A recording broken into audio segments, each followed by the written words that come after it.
I wonder what it's gonna look like. But nevertheless, the main reason we're here is to react and analyze the campfire chat. Let's see, is it good? Is it bad? Are they gonna fix the ongoing issues that have never been resolved since launch? I don't know. Let's check it out though. Thank you everyone for joining us. Welcome to the Diablo 4 Campfire Chat.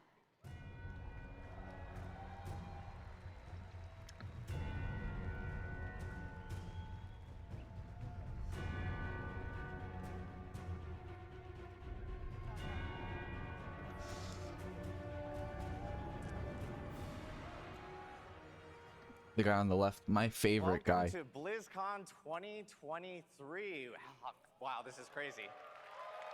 This is awesome, seeing so many people. He has to be my favorite guy. Very different than our streaming studio back in the office for sure. But thank you all for joining us on a very special version of Diablo's Campfire Chat. We kicked off this program as a live stream, as you all know.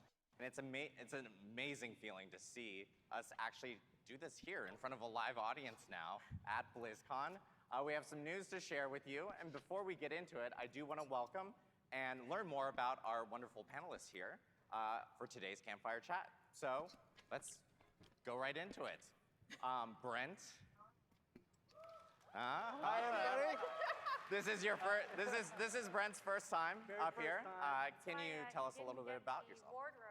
I know. Look, it's for a very good reason. Don't worry. Green for Yo, I need that fucking jacket. Do you see that? Holy shit, man. Color tradition up here. green for Diablo. Yeah. Yeah, so my name is Brent Gibson. I'm an associate game director on Diablo 4. I was a part of the Vicarious Visions team that came together with Team 3 a couple years ago to make Diablo 4. And I'm really excited to be up here today to talk a little bit about the expansion coming up. Yes, the expansion. Ooh. Love you too! Now, I know we have multiple teams, Brent, Yes. that are working on Diablo 4. So, and you yourself are going to be talking specifically about the expansion here today. So yeah, it's great to hear that, you know, we have multiple groups working on the game for Diablo 4. But we're all one big team, which is the exciting part. Yeah, very big team. And of course, you know, based off of community feedback and everything that we've heard, those groups are going to be working on seasons and upcoming items, and then of course the expansion that we have here. Next up, though, we actually have Tiffany, who's going to be talking here. Actually, do we have? No, we do. Oh, hey, I'm Tiffany. Her face is so shiny. I was For not real. pausing for applause. I'm just awkward. But this is my 14th BlizzCon. It's my 9th as an employee. I first attended as a part of the community in 2005, so it's really special to be up here. I've worked on the Diablo franchise for 12 years now, starting on Diablo 3 12 years ago, and then moving on to Diablo 4 for the past, years. Brent and I actually unknowingly worked on the same game back in 2009, Marvel Ultimate Alliance 2. Yeah. That's such a good game. It's a big throwback. So it's been such a thrill to work with him and a bunch of the others from the Albany office, again, on Diablo for the past few years. Awesome. Thank you so much, Tiffany. We have Kaylee Calder here. Kaylee is actually a familiar face in the Diablo side. You may have seen her in some of the videos. That jacket. For our seasons and everything. Kaylee? Yeah, hi everybody, I'm Kaylee Calder, and I am one of the lead game producers on Diablo 4. Like Tiffany and a lot of our team, I have been working on Diablo for the last 10 years across both Diablo 3 and Diablo 4. This is my first time on stage at BlizzCon, so while I am so honored, thank you.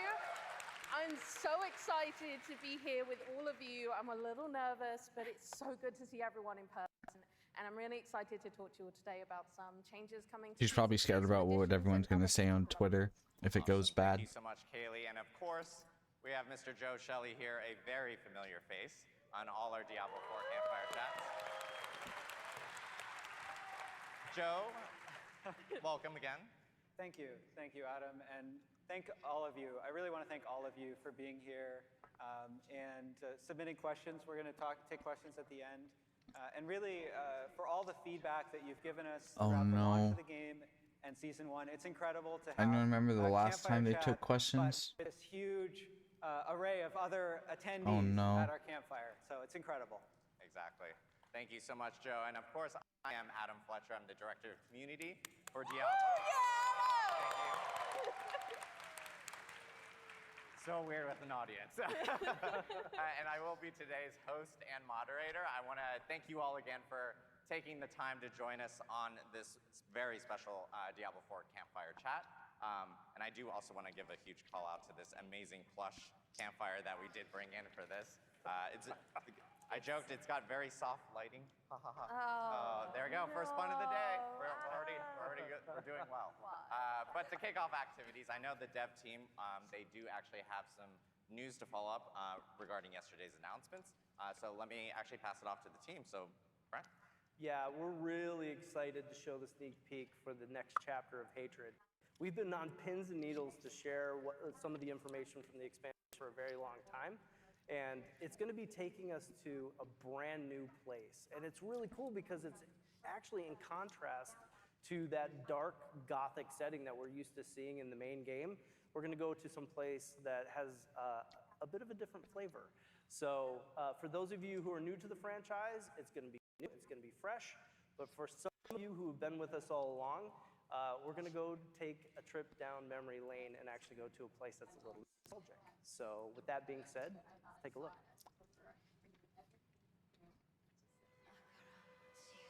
Oh, the trailer's in this. Holy shit. Played a part in what has happened here. You abdicated your choice to this child. And with every step she takes, I grow stronger. There will be no salvation in the light. He's probably gonna break out of that, like, soulstone he's in, right?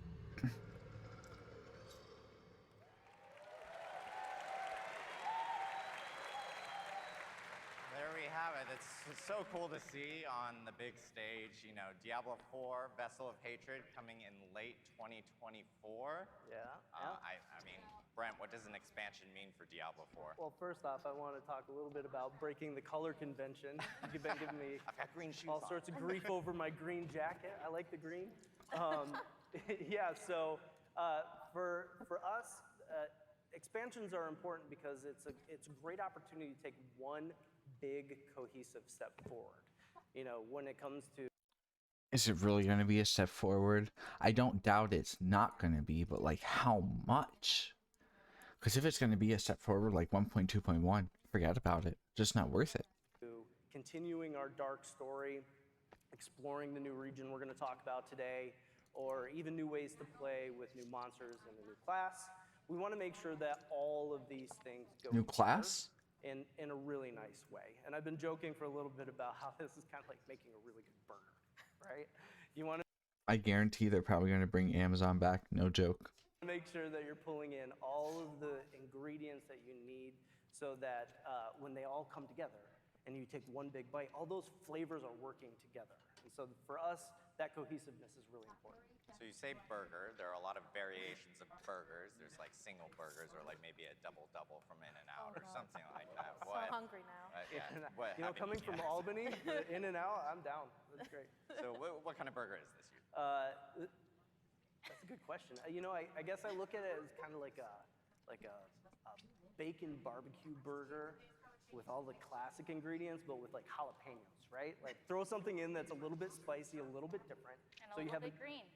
And a little bit green. That's a good point. I didn't even think about that. Definitely. So yeah, we want to make sure that we have all the nice traditional ingredients that speak directly to the core of our audience, but we're also offering things that are new. Awesome. Well, I know with Vessel of Hatred, a new Take us expansion, back to a there's Diablo gonna be 1 some place. story and lore kind of attached to it. And let's kind of talk a little bit more about the story. What do you think, Tiffany? Yeah, so when we last left off in the main campaign, Nerel was traveling south with the stone with Mephisto.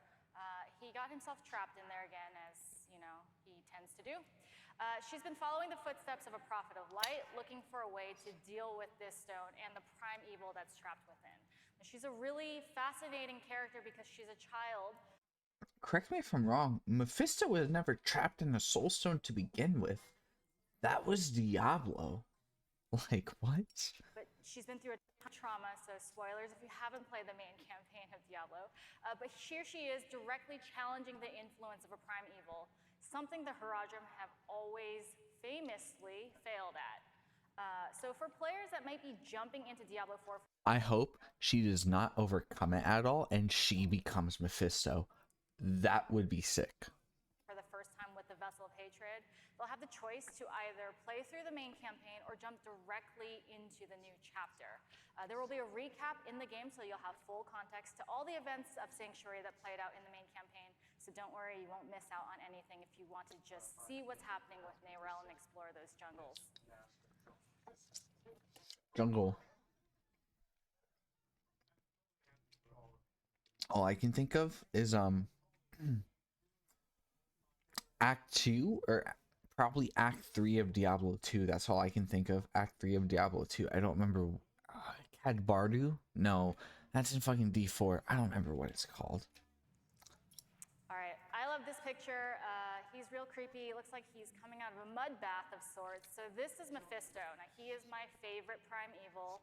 I think he's just a badass. If you don't know who he is the Lord of Hatred, and he is the father of Lilith. So I believe that makes him... Yeah, granddaddy of Mephisto. Granddaddy of Sanctuary. Grandfisto? Yeah, something like that. Yeah. Sounds grouchy too. Yep. So Mephisto did not intend to be trapped in the stone. Like I said, they're very bad at that. It tends to happen. So he's, as you heard in the trailer, every step of the way that Neyrelle is taking with him, he is pushing against her, constantly trying to unravel every single moment that they have together. I'll be right back.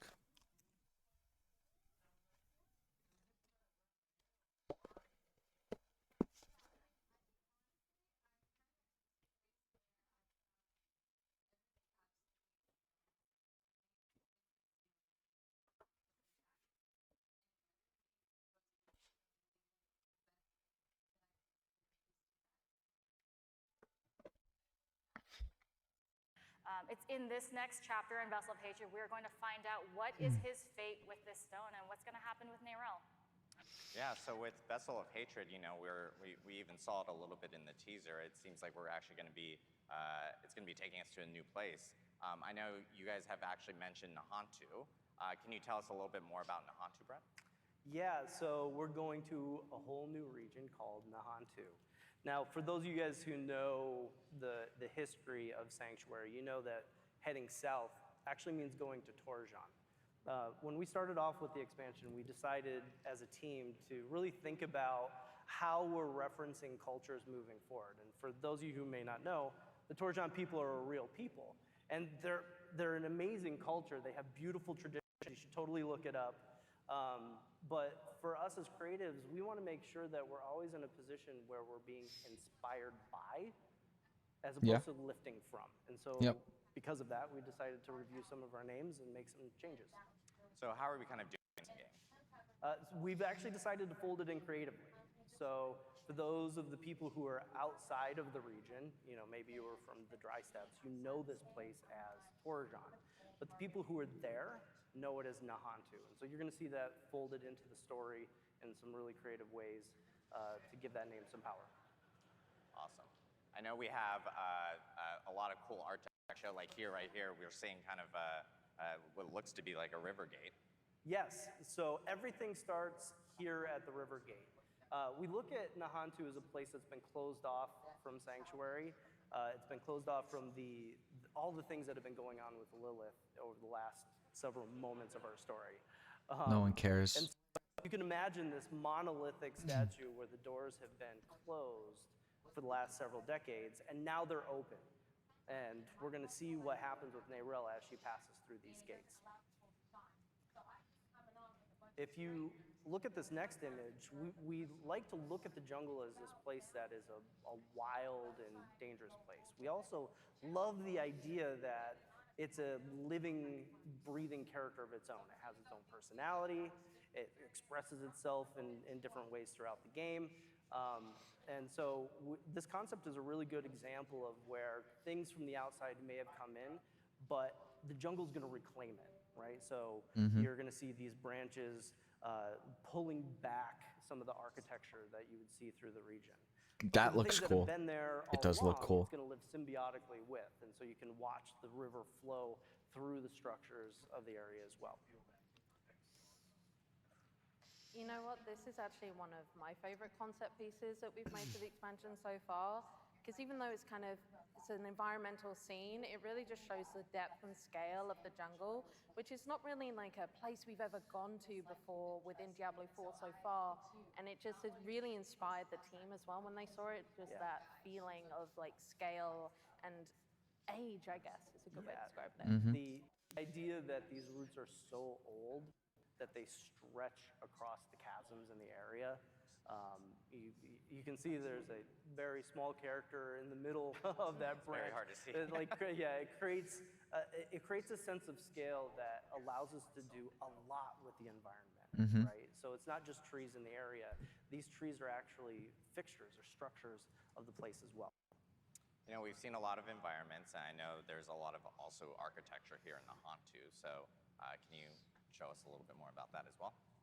Yeah, so this is a great image that starts to show how we wanted to integrate a lot of the natural features of the world in with the architecture. And so you can see how the river is flowing with and around this piece right here.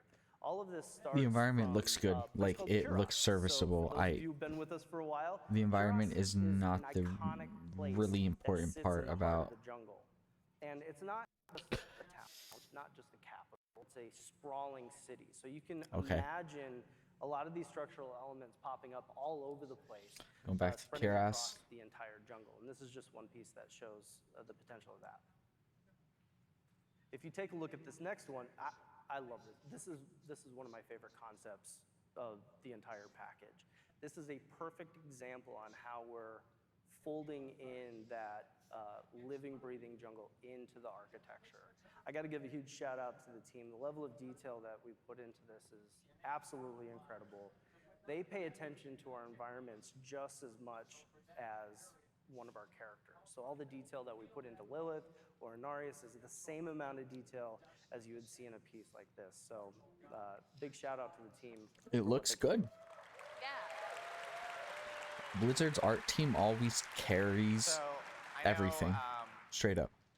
You shared a little bit about like Kuros, and you know, it's a very recognizable place, like or in the Diablo history. Like, can you get into a little bit more detail for us? We're going to Kuros, and we're going to go down to where Mephisto originally was, and we're going to fight him again, but this time in Diablo 4. But he's probably going to take over Narel, and then we kill them both. Of like some of these maybe recognizable places that we'll kind of come across? Yeah, I love to talk about these next few concepts here. So I was a big player of Diablo 2 myself, so you may recognize some of these places. We keep talking about bringing you back somewhere nostalgic. So we're going to start with the dock towns. So you can visit the original Kuros docks from D2 in Act 3. And through time, it's changed. It's been 72 years since the events of Diablo 2 in the world of Sanctuary. It has been 72 years in real life. So I'm excited to jump in there and see what the denizens have been up to, see if there's anybody that's still around from the past 72 years. And like Brent and Kaylee were saying earlier, a concept piece like this really gives me this incredible sense of scale in the world of Sanctuary, and I'm super excited to explore areas like that. We know that locations like this really set the tone for successfully delivering on that nostalgia and embracing that legacy of the Diablo universe. So the capital Kuros is something that we've always wanted to know more about. So this is a clip that's actually from the teaser that we've showed you a couple times now. And this is that incredible ziggurat with really, really creepy Grandpa Mephisto talking over it. So we've always wanted to know what's under this ziggurat. What's amazing about this is that for the dev team, this is one of the earliest sources of inspiration when we started working on the expansion. And so seeing it make all the way from original concept into the actual teaser that we showed this weekend is really exciting. So we've got one more really, really cool place to show you. So this is the temple city of Travancore, and it's where the Haradrim originally imprisoned Mephisto in his soul stone. It's deep inside Kurost, and I am so excited to go in there and see what's happened in the last 72 years. Joe, what do you think? I hope I don't get slowed by hostile blizzards again. but Yeah, but it's we gonna be just really want to cool see dive like under Travancore, show us sort of revisit Mephisto. that area. It's such Tell a us about the memorable area for gameplay. history. Like no one gives a fuck about like the visuals are important, but they're not that important, right? D1 and D2 prove that. So it's great that we can revisit that here in Vessel of Hatred. And of course, a big question I know that people have with Vessel of Hatred, does that mean a new class is coming? Brent, do you have any more info that you can share potentially? I'm sure a few of you have been on Reddit asking questions about the new class. It's the #1 question we've been getting all week. You know, when we started off, we were still making the main game. And I'm really proud of the fact that we delivered 5 classic classes, right? We got that great feeling of all of them spread around the campfire. It felt really, really good. And so when we're talking about the expansion, we had a decision to make. We're kind of at a crossroads of, do we do another classic or do we do something new? And They're doing the something team new. really thought about it hard, and we Yep. felt we have a responsibility to actually bring new things Yep. to Sanctuary. Yep. Like, this game is really big, this world is very big, we need to continue to broaden it, and so we made the choice to go with something new. So you're saying new here, and we're seeing a lot of jungle environments, obviously. Yes. So does that for sure rules out something like the Witch Doctor? Yes, that for sure rules Yeah, out. it's absolutely a brand new class. It is not the Witch Doctor. All right. We've been hearing a lot of like, it might still be the Witch Doctor. And I'm like, I'm pretty sure we said new class. So awesome. That was great that we got to see kind of like, and get a little bit more information about Diablo 4 Vessel of Hatred. Again, Diablo 4 Vessel of Hatred is coming out in late 2024. We'll actually have more news next summer about Diablo 4 Vessel of Hatred. Green. Green. Great. Going green. I'm glad you're color coordinated for this, Brent. So, but we do want to talk more about some of the other items that we talked about in the opening ceremony yesterday. And so, Joe, I know, wants to talk a little bit about season 2 and what's coming. Okay, thank Yeah, God. absolutely. Holy shit, this is the So, juice. we've had, as I said here earlier when I welcomed all of you, we've had so much community feedback, and it's been incredible for us to be able to release season 2 and bring a lot of those changes to you. And I think we have a roadmap here. You know, you can see here that on the Season of Blood, some of the things that we brought with Season of Blood. If you haven't played since launch or since season 1, you'll be able to check out the new boss ladder, leveling, 40% faster leveling, right? The changes, thank you. That was all me, no. We have an incredibly talented team of system designers who care deeply about the player experience and the feeling of movement through the levels and being able to capture the objective of reaching level 100, right? And so that change was something that we thought was really important. It feels really good. But we You also can changed blow things through level the like way 1 that to item 20 power easily. scales, right? So that as you fight more difficult monsters, you can get more powerful loot, including some of those uber uniques from Duriel. Yes.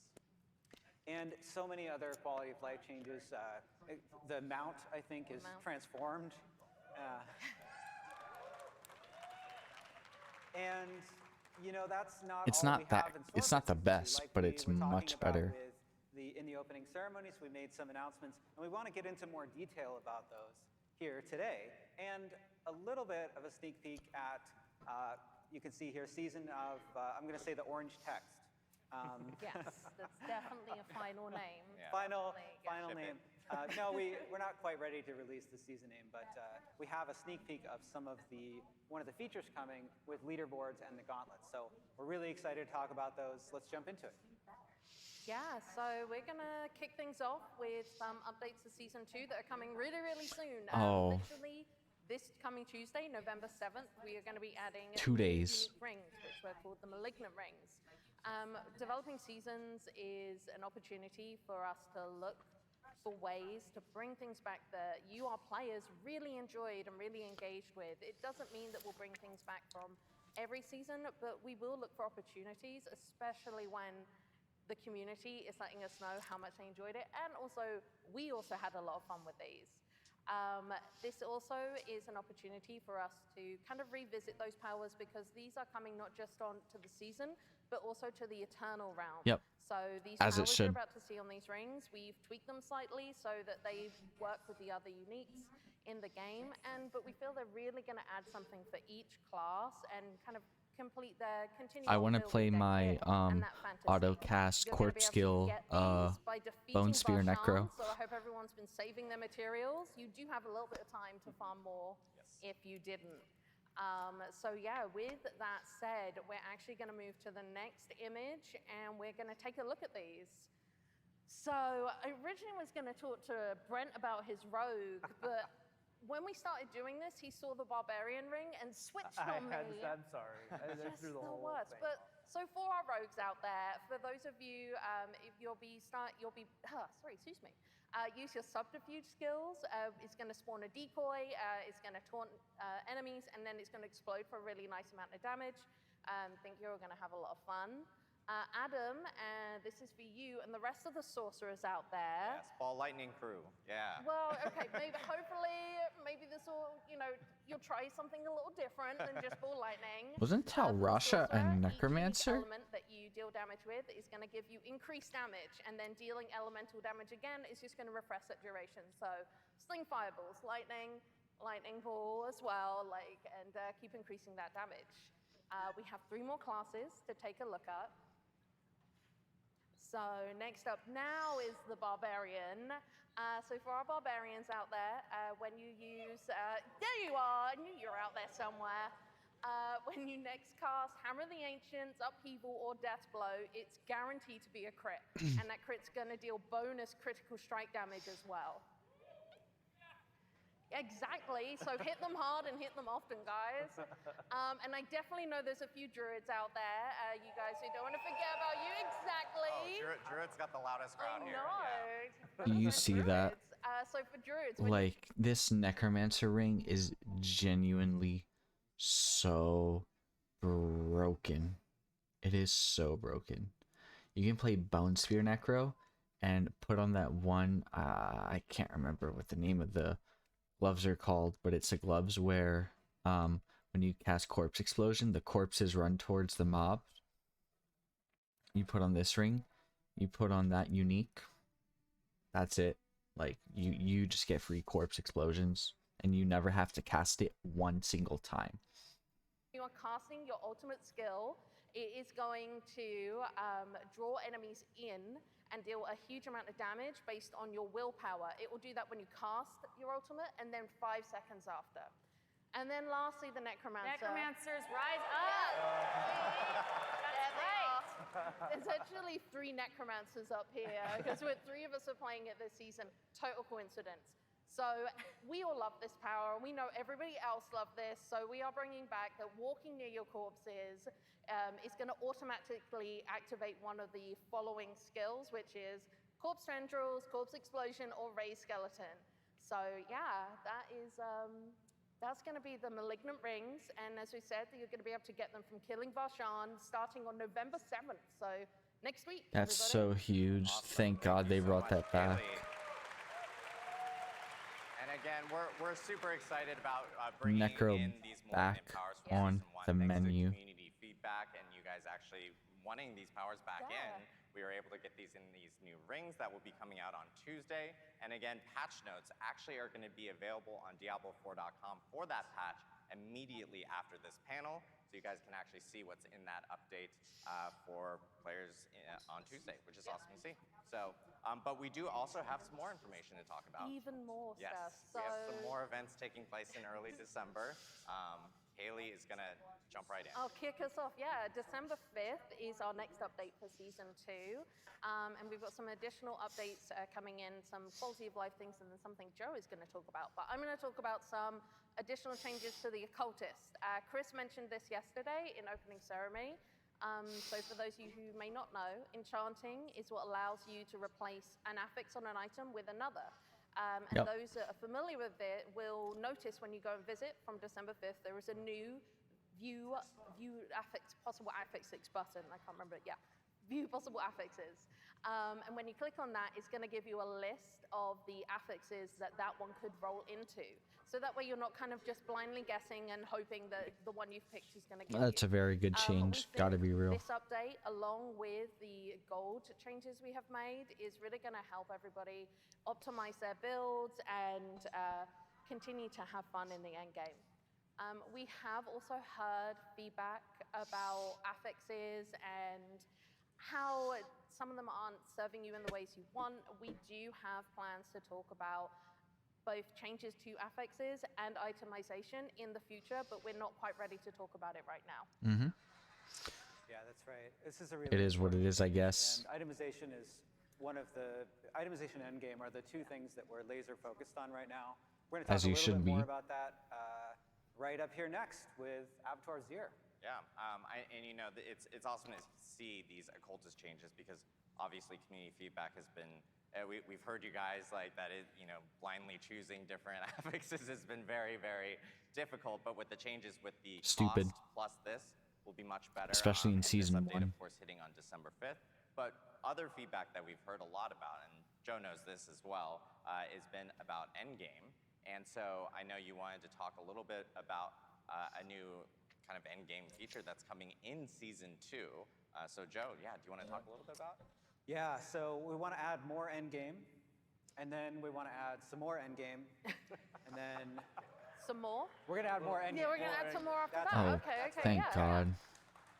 And Imagine if they in didn't. particular, Holy shit. permanent or evergreen endgame features that extend the challenges and reward opportunities from 50 to 100 and after you've reached 100. And so Avatar of Zir is a 100 plus new thing that we're trying here. This is a seasonal endgame event. So it's temporary, and we're really interested in paying attention to how all of you run through it and your feedback on it to for the future of, you know, maybe we'll bring it back. We'll see how it goes. But you probably want to know more about it than just staring at this red portal, right? Yep. So, you know, we have a chart that used to be on a napkin, but It's very beautiful. This is, when you work with a bunch of designers, they like to make these little flow charts, and then they hand them to you on a napkin, and they go, can you make them pretty so we can Yes. show them to Yeah, people? yeah. So, yeah, designer flow charts. paint for life. But so you can see here how the flow of Avatar of Zir will work.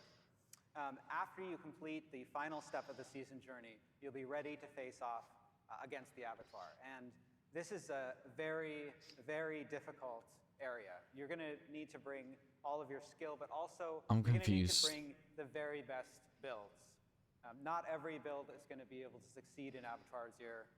And that's why it's positioned like after you've really you've defeated Echo of Lilith, you've defeated Duriel, you've got your Uber Uniques, and you're like, what's next? What's the next challenge, right? And the Avatar is meant to be that. So you're going to get a recipe for the first tier of Avatar of Zir.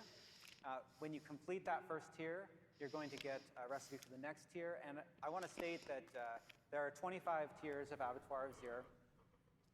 And you know, that's fewer tiers than there are of Nightmare Dungeons. But each tier of the Avatar is much more difficult than the tier before. This is not the same as, you know, Nightmare Dungeons 70 to 71. And you're also going to get a ton of Paragon Glyph XP. So, you know, I know some people have expressed that it can be hard to level up all your glyphs through Nightmare Dungeons. That you're going to get so much from this event, and you're going to need it. It's easy. It's not the funnest thing ever, but it's easy. Just do the Nightmare Dungeon. Like, it's that simple. Because you're going to want to level up this new unique glyph that you can get as a reward for completing the Avatar. This glyph, the Tears of Blood, is tied to the event and is also persists during the duration of the event. But it will be incredibly useful for increasing your character power so that you can take on those tougher tiers of the Avatar. You can see that it has a larger radius than other glyphs. It can grow even beyond that. It has multiplicative powers on it, and it can be leveled up to 200 times. So it is still a capped level, but it has a lot of progression in it. Awesome. Lots Okay. of stuff coming here. Sure. December 5th. We got the occultist updates and abattoirs. Everything so far seems good. It seems serviceable. I don't think they're trying to fix some of the core issues. Which sucks, but like it is what it is, I guess. Yeah. Tough. It's all nice, but you know, it's just barely serviceable, right? Like, why would I put in another 30 hours of Diablo 4 that are going to be fun when I could just go play Path of Exile and every 5 to 10 hours the game gets better? You know, it's just genuinely why. Which is the end game that we just talked about and that will run through the end of season 2. So players can expect, to be able to go through that starting on December 5th, which is great to hear. But we also have even more events in December that we do want to talk about. One that's a little bit more festive. We mentioned it yesterday. Kaylee, I know you want to talk a little bit about Midwinter Blight. Yeah, so for everyone that doesn't live in California, this time of year can be darkening and colder. You might get snow or lots of rain. Like where I'm from. Yeah, where you're from, basically. You're going to need the winter clothing. As you return to Fractured Peaks on December 12th, where the Midwinter Blight is taking place. As you return, you're going to find that it's been enveloped in a storm. It's freezing out the locals. It's eternally dark, and there are new horrors lurking, waiting to, make your lives and the inhabitants miserable. So yeah, I hope you brought some ice scrapers with you. Maybe help us out here. Yeah, we're working on a special Diablo ice scraper. I'm reaching out to John Mueller to see if we can get that marketed as soon as we can. Yeah, definitely. Okay. So it's going to start in Kyovashad, and you're going to meet Gillian, a wandering bard, and he's here to try and bring some... Oh, so this is like an actual quest thing. Holy shit. I don't want captions. Cheer and warmth, which you can see in the video as we go to that. And he is located in the Hibernal Square. And he's giving as well a warning of the storm and the terrors lurking within. And as you can see, this is a classic Diablo holiday space, decorated mostly in skulls, which we find very festive on the team, personally. Yes, and at its center we have the Totem of Midwinter, which plays a part in the event itself, but I'm not going to spoil that, and we'll kind of go into that. So what's happening outside Kyovashad? You're going to head back out into Fractured Peaks, you're going to explore the zone, and you're going to encounter some sinister snowmen, or what demons consider snowmen, that we're calling frigid husks, which, yes, they're beautiful. Yes, very beautiful. I will note, and I don't actually know if Rod Ferguson, our GM... Everything besides the goat looks pretty freaky in a good way. is here. He is making me insert this wonderful pun. It's all Rod. He was like, as soon as he saw him, so Rod Ferguson, trademark pun, Frosty the Goat Man is what he likes to call I thought you were meant to sing that. Yeah, No, we're not going to. Okay, no, we're nixing the singing. No singing. Okay. All right, so who's building these? I mentioned demons, so you're going to see some familiar faces, but they're under a new allegiance. These Blight Fiends have new tricks, new ways to terrorize and harass both you and the locals, and they're just generally causing mischief and terror under the orders of their leader, who is the Red-Cloaked Horror. He lives in the darkest corners of Fractured Peaks, emerging only with the storm. And he is going to, be really, really mad at anyone disrupting his plans, and he's going to try and make you dead. I think he looks really jolly, personally. I'm a big fan. Again, another Rod Ferguson pun. Here we go. And this one I will sing. Oh, I will. Okay. Rudy the Red Cloaked Terror. Oh, God. There we go. All right. Oh. Leaving now? We're done? He doesn't even have a Brother. nose. That's the problem. I know. Yeah, Rod you has the got to worst applaud puns. We him know for that. trying. So what are you going to be doing? You're going to be heading out into Fractured Peaks. So we're going to bring up a video of some of the kind of gameplay. a little bit here. You're going to encounter the Blight Fiends having a really jolly time. They are You know, so there they cute. are. That's Just fire. the cutest little, like, Yeah, well, we're need going to them ruin their to day. murder them. Yes, exactly. Snow globe of people. Murder, destroy those snowmen. And you're going to engage in a number of events that are unique to Midwinter Blight, destroy frigid husks, defeat the Blight Fiends, and if you disrupt things enough, you may end up summoning the Red Cloaked Horror himself, who's, as I said, very annoyed at you. And participating in these is going to give you resources that you can take back to the Hibernal Square to progress the events, and yeah. And some rewards. Right, the rewards, because what's a festive event without presents and gifts and, you know, things in general? So we have a number of new cosmetic rewards that you'll be able to earn through participating on the event itself. So these are selection of weapons, and then we also have some really cool back trophies. I really like them. They've got bells. Oh, they're so cool. The bottom right one, awesome. So sick. And there's some wreaths and lots of skulls, because we do like that here. We have a theme and we're going to stick to it. So this starts on December 12th. Really hope everyone comes and slays with us. There we you go. go. Got a one Kaylee in. pun. There we go. Yeah, I did it. Yeah. So, They clapped for it. Good. no, I was not expecting that, actually. But yeah, so Can we like, yeah, you know, that's can they Awesome. It's great improve to the hear, game? Tell more us how they're improving information the about, game. all these updates coming in, and Midwinter Blight's great because community feedback has been. We've heard a lot of people wanting more cosmetic options, and so now you have the ability of actually unlocking some skulls, some bells, some holly. That you can actually incorporate to your character with Midwinter Blight. But all this information is going to be available again on a blog on Diablo4.com after the panel. And we're looking forward to getting all these updates in everyone's hands for Abattoir Azir, the Occultist updates, and of course Midwinter Blight. But moving on, we do have additional information to talk about Season of the Orange Text, as you called it. That's right. Joe. Bro. So Joe, can you tell us a Why are we hearing about season 3 when we're not even halfway done with season 2?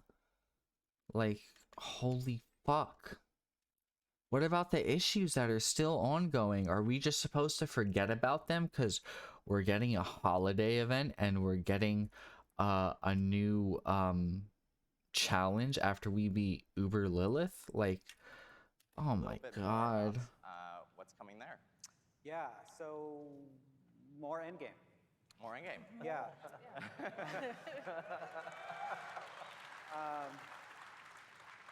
This is such a cool piece. This is relevant to the season, and I'm excited to find out what happens with this guy. But I want to talk a little bit about one part of season 3, and there will be many more parts of season 3. We're going to talk about these more in future campfire chats. But we wanted to talk a little bit about leaderboards, leaderboard-driven trials. he wants it. This guy wants Okay, it, over and so there. we're going to make it. Thanks, Guy. We weren't going to make it, but.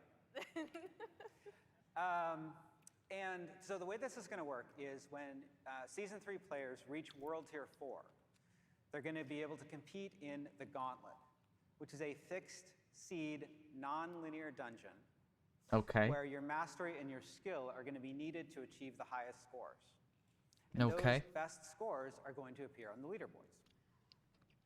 Now, every time you enter the Gauntlet, it's going to be exactly the same. That means the monsters and their positions, the layouts, the affixes, and because That's actually so cool because you can just get really good at that dungeon. Like, that's cool. It's not like random procedural generated stuff. It's like just genuinely cool. it's non-linear, you have some choices about how you're going to progress through to maximize your score. And of course, if you're playing in a party, you can choose like which direction each party member is going to go, and you really have an opportunity to optimize it. Loot will drop at the end of the timer, so you don't have to worry about picking it up on the way. And as you're killing monsters and you're opening chests, you're going to get instead these pickups called Proofs of Might.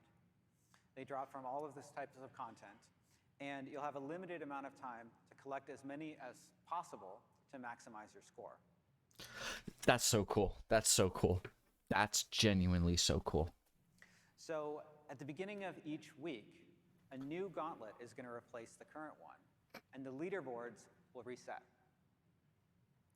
Now, this I don't know how crazy I am about a weekly reset on leaderboards. Maybe a bi-weekly reset would be good. This is an image of the solo barbarian ladder we can see here. I want to caution that it is in development content, so some things may change by the time we get to season 3. But we wanted to show off to really give all of you an idea, a visual idea of like how this is going to play out. And you can also see on this next image that we have a number of filters. So there are solo leaderboards for each class, as well as party leaderboards that vary with party size. Of course, hardcore leaderboards. And then when you look at the leaderboards, you'll be able to filter them globally or by platform. You can filter by your friends or your clan. So I know I'm better than Brown. Yeah, I mean, I'm right here. You don't have to talk to me. If you played Barb, you would be able to. ooh. Necros are better. That's why we all have know the it. Barb leaderboard. So, I mentioned that these leaderboards will reset every week, but the very best players from each week's leaderboard are going to be recorded in the Hall of Ancients. This is a permanent leaderboard that will cement their legacy. And you don't just have to be the very top ranking on the leaderboards to participate in the gauntlet. All World Tier 4 players will be able to take their shot at participating in the gauntlet and progressing to the leaderboard. So that means you don't have to be level 100. to So top participate. 1,000, No, you don't. get a In number. Fact, if you look at this wonderful UI that we have up here, you can see that as you're leveling up and competing in the gauntlet and getting higher and higher score, you'll earn these seals. And as you are earning these seals, you'll be able to climb up until eventually you get to the seal of the worthy, and then you'll be able to jump into the leaderboard. And you can show these off on your character profile and game. That's cool. Awesome. Very Good. cool. And then I know with leaderboards that coming. Just some cool end game thing for people to do where you can just be like, hey, I am really good at running this specific dungeon and I was, like top 1,000 in the world. That's cool. In season 3 with all the information that we've been sharing here. Again, I'm just reminding everyone that you can end up checking all this out on the site afterwards. We'll have all the artwork up there. And of course, all the information that we provided even on the expansion stuff will end up being there. And I just want to remind everyone in the community that thanks to you guys and the feedback that we've actually gotten in for Diablo 4, we've been able to, we were able to get all these amazing changes in. So providing that feedback through our forums, through social media, through Reddit, wherever you post at, let us know. Even here at BlizzCon, it's a huge help for the whole entire team. So thank you guys. You know again. that's a Diablo Thank you, Immortal Diablo community, shirt for he's making wearing. the game a better experience for everyone. I know we do have some time for Q&A as well. We did leave a question box out in Hall A, which is the Diablo Hall here at BlizzCon, and then of course we asked on social media. Okay. We don't need to listen to Q&A. What do I think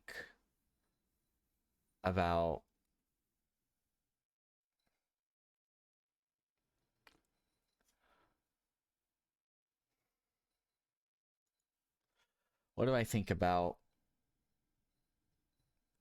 the BlizzCon panel? It was serviceable.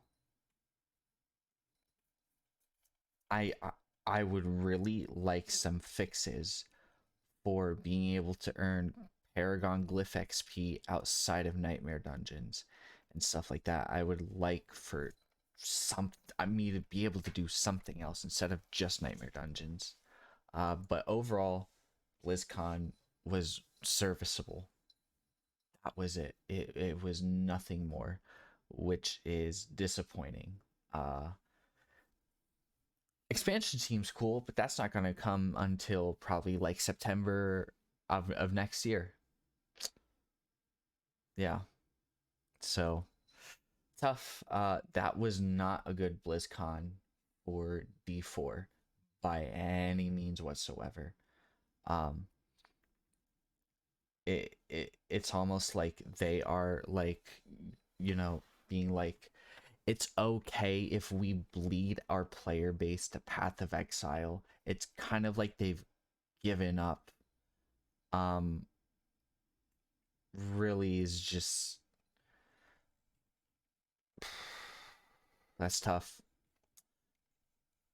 Not a good show by Blizzard by any means. I think they're trying. I think they're trying. How hard they're trying, I don't know how hard they're trying. But it's just kind of disappointing. They said a bunch of stuff and they gave us a whole lot of something that's really nothing.